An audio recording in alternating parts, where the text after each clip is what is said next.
예레미야 5장 20절에서 31절 말씀입니다. 너는 이를 야곱 집에 선포하며 유다에 공포하여 이르기를 어리석고 지각이 없으며 눈이 있어도 보지 못하며 귀가 있어도 듣지 못하는 백성이여 이를 들을지어다. 여호와의 말씀이니라. 너희가 나를 두려워하지 아니하느냐? 내 앞에서 떨지 아니하겠느냐? 내가 모래를 두어 바다의 한계를 삼되 그것으로 영원한 한계를 삼고 지나치지 못하게 하였으므로 파도가 거세게 이나 그것을 이기지 못하며 뛰노나 그것을 넘지 못하느니라. 그러나 너희 백성은 배반하며 반역하는 마음이 있어서 이미 배반하고 갔으며 또 너희 마음으로 우리에게 이른 비와 늦은 비를 때를 따라 주시며 우리를 위하여 추수기한을 정하시는 우리 하나님 여호와를 경외하자 말하지도 아니하니 너희 허물이 이러한 일들을 물리쳤고 너희 죄가 너희로부터 좋은 것을 막았느니라. 내 백성 가운데 악인이 있어서 새 사냥꾼이 매복함같이 지키며 덫을 놓아 사람을 잡으며 새장에 새들이 가득함같이 너희 집들에 속임이 가득하도다. 그러므로 너희가 번창하고 거부가 되어 살지고 윤택하며 또 행위가 심히 악하여 자기 이익을 얻으려고 송사 곧 고아의 송사를 공정하게 하지 아니하며 빈민의 재판을 공정하게 판결하지 아니하니 내가 이 일들에 대하여 벌하지 아니하겠으며 내 마음이 이 같은 나라에 보복하지 아니하겠느냐. 여호와의 말씀이니라. 이 땅에 무섭고 놀라운 일이 있도다. 선지자들은 거짓을 예언하며 제사장들은 자기 권력으로 다스리며 내 백성은 그것을 좋게 여기니 마지막에는 너희가 어찌하려느냐. 네, 오늘도 하루를 살게 하는 하나님 말씀 앞에선 올리브 성도들에게 하나님의 위로하심과 능력이 함께하기를 소원합니다.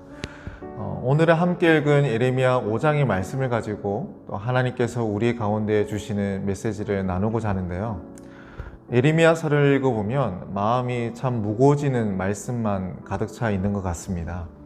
대개 선지서들이 그렇지만 예레미야서에는 특히 하나님의 말씀에도 불구하고 끝까지 불순종한 이스라엘의 모습들이 잔뜩 다뤄지고 있습니다. 그 대표적인 모습이 바로 예레미야가 40년 동안 하나님의 경고의 말씀을 전했음에도 불구하고 아무도 듣고 따르려고 하지 않았다는 거죠. 그것을 증명해 주듯이 하나님은 5장 1절에 예루살렘의 단 한 사람의 의인도 찾아볼 수 없다라고 말씀하십니다. 성도 여러분, 이 모습이 너무하다는 생각이 드시나요? 그러나 우리는 그들의 너무하다라는 모습들이 혹 지금 우리의 모습이거나 더 나아가 앞으로의 모습이 될 수 있다는 경각심을 가져야 합니다. 이것이 오늘 예레미야서를 통해 하나님께서 우리에게 말씀하시고자 하는 아주 중요한 메시지입니다.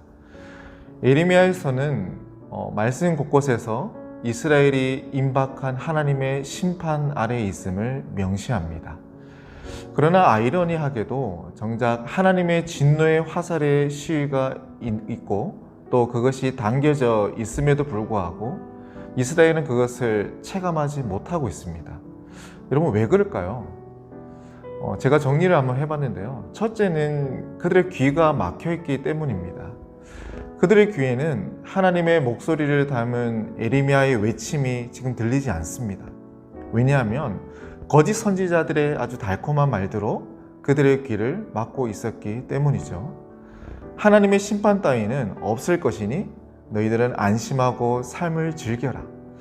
여러분, 이게 얼마나 달콤한 말일까요? 이 달콤한 말에 그들은 귀를 기울였고 그것을 귀마개 삼아 하나님의 진리의 말씀을 듣지 않으려고 했던 것입니다. 둘째는 그들의 눈이 어두워졌기 때문입니다. 하나님은 온 우주와 만물 가운데 자신의 전능하심과 또 우리를 향한 하나님의 사랑을 듬뿍 담아 놓으셨습니다. 하나님의 자녀인 우리는 그것을 바라봄으로써 하나님의 살아계심과 또 변함없으신 사랑을 발견할 수 있고 또 찬양할 수 있는 것이죠. 그러나 이스라엘의 눈은 어두워져서 그 너머에 계신 하나님을 보지 못하고 하나님께서 주신 그 자체의 사물에 눈이 머물러 있는 것입니다. 복을 주신 하나님이 아닌 주어진 것들의 마음을 빼앗긴 채 그것을 탐닉한 채 살아갔던 것이죠. 또 세 번째는 믿음의 유산을 잃어버렸기 때문입니다. 예루살렘은 40년 이상 에레미야의 경고를 들었음에도 불구하고 그들의 마음은 움직이지 않았습니다.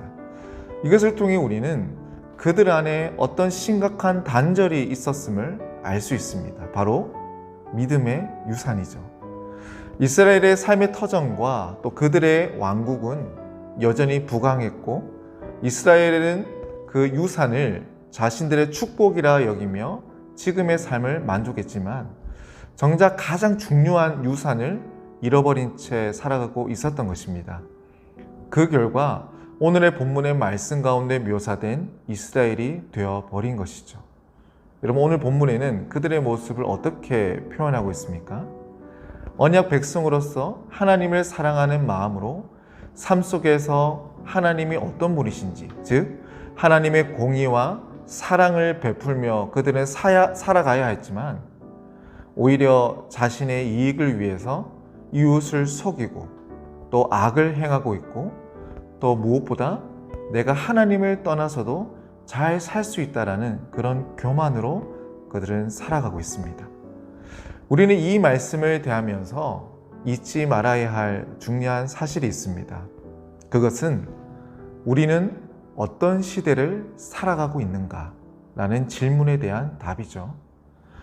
예레미야는 그 질문에 지속적으로 우리 모두 하나님의 임박한 심판 아래에 살아가고 있음을 강조합니다.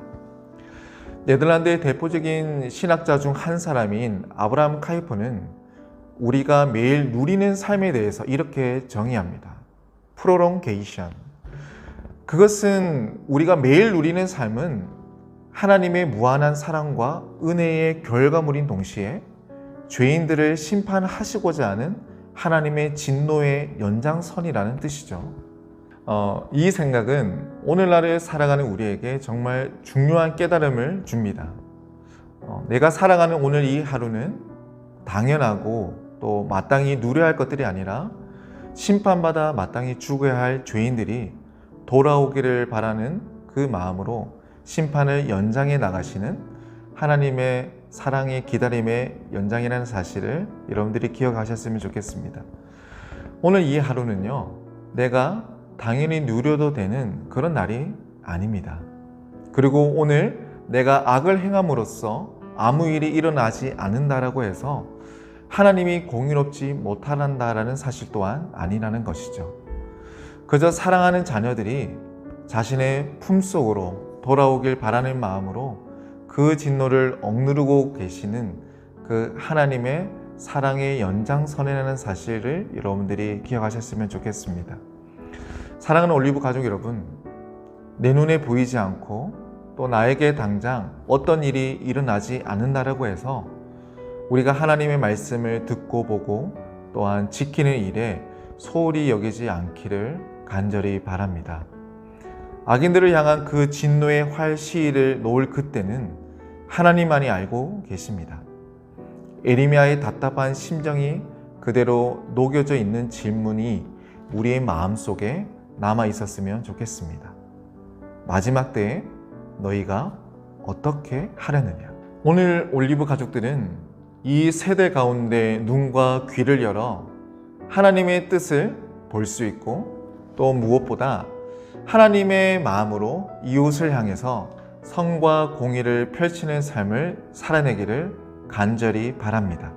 오늘도 올리브 축복합니다.